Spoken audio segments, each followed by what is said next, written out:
because I was tired, and when that happens, you just sleep, and there's nothing wrong with that. Sometimes you gotta recharge. So now for the regularly scheduled jokes. Sometimes a gimmick works for me, and I guess that was the case on where I decided to eat this past Friday evening, because I had seen an ad for Wendy's having a cross-promotion with the latest edition of Addams Family called Wednesday on Netflix. And calling it the meal of misfortune, it's like, yeah, I guess I should have that. It's about what you'd expect. The chicken nuggets and the fries, but the main difference was the packaging and the dipping sauce. And it's like, well, I've done spicy before, so I know well enough to pace myself so I can make it through just fine. But yeah, the packaging was pretty cool, and I even liked some of the other touches they had decorating the place in reference to having that limited time meal, because there was a balloon on the wall that looked like Wednesday Addams, and just call it the meal of misfortune, or even the bag saying, this meal is anything but happy. It's like, oh, yeah, I love it. Or even the Frosty treat saying, best served cold, same as revenge. It's like, yeah. Just me being dour, it's like, on some level, I knew it was going to work for me, and it did. I didn't ask for ketchup, and it just didn't seem to be appropriate for a meal like that. So that meant the fries I just ate plain, and it's like, all right, not a big deal on that one. I actually only used one of those packs of dipping sauce, so if I wanted to see how well I do later on, I still can, because I took the other one home.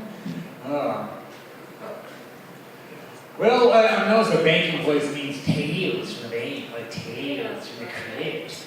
I know I'm known for that now, and I don't talk about performing at work, and that's fine with me, because I just want to work, and it's too much of a distraction. If people hear about me performing, I learned that lesson a long time ago to a former job. This past week, it was definitely unusual, where I like knowing that I don't have to make service calls for the machines that much. Well, not once, but twice I had to do that in the past week. First time, it's like, yeah, I couldn't ignore what the inserter machine was doing on putting checks in envelopes. It just didn't seem right. And they said, this is your problem. One of the straws from the air cans you were using was stuck in the machine. And he said, he's going to charge us the next time that happens, and said, order this data vac, where you can use a vacuum to take care of it, and then you buy it once instead of having to buy the air cans all the time. It's like, okay, my boss finally actually believed that would work, so then he ordered it right away and it arrived 2 days later. And then I was thinking that was going to be it. It's like, nope.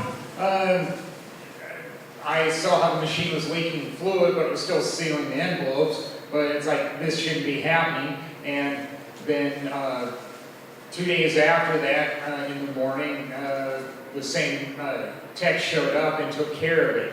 And he even joked about how this is it for 6 months on service calls. It's like, well, hopefully I won't have to call you again, but I really call when the machine is dead in the water and I have no choice. I try to figure things out on my own, because I know that you don't come right away when I call, especially if you're on other service calls.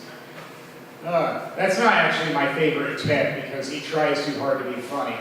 I'm the type that just wants somebody to fix the machine and leave the joke telling to me. But as the saying goes, everybody thinks they're a fucking comedian.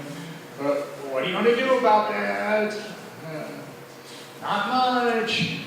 Oh, and part 2 on tails from the bank.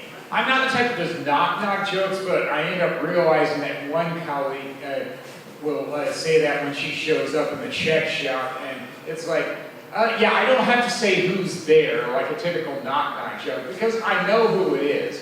Why? Because nobody else says knock-knock when they show up, and there are only 5 people who have badge access to the shop. I'm one of them. 2 of them were on vacation, and a senior leader doesn't show up much. So process elimination, even if I didn't hear the voice, I had a good idea of who it was going to be.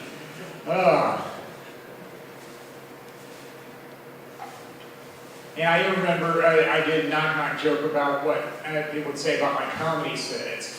Knock, knock, who's there? I who? I don't do requests. Yeah. The showrunner from a different night that I was doing. Oh, right. Yes, I did do things over the weekend, too.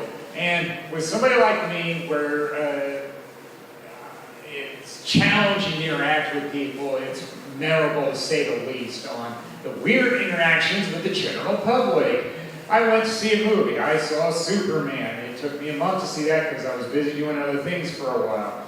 The movie was all right, but Superman spent more time losing than winning. That made it harder for me to enjoy it because it's like superheroes are supposed to win a little more than Superman did in this one.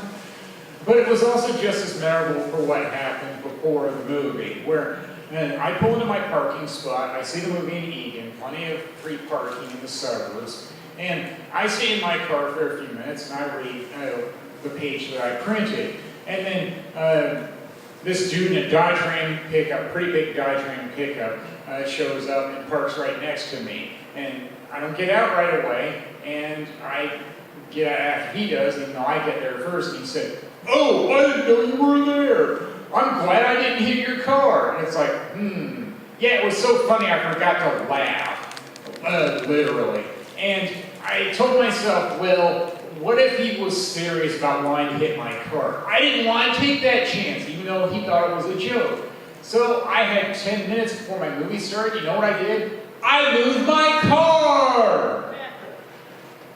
What choice did I have? I couldn't ignore that. I don't think that's called being paranoid. I think that's called being smart about things. And then I went to a Twins game as well the next day, Sunday. Annual outing with the alumni chapter. That one was also memorable. You'd think a baseball game would meet at a bar before it would go off without a hitch. Nope.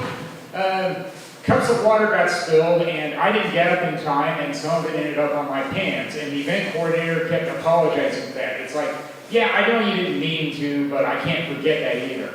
I also can't forget the dude that kept wanting to talk during the game, and it's like, I'm here to see the game. Why aren't you here for the same reason? I don't know why. But, yeah, I find him to be annoying, but I didn't tell him that because avoid fights whenever possible. Well, that'll do it for me. Thank you. You've all been great.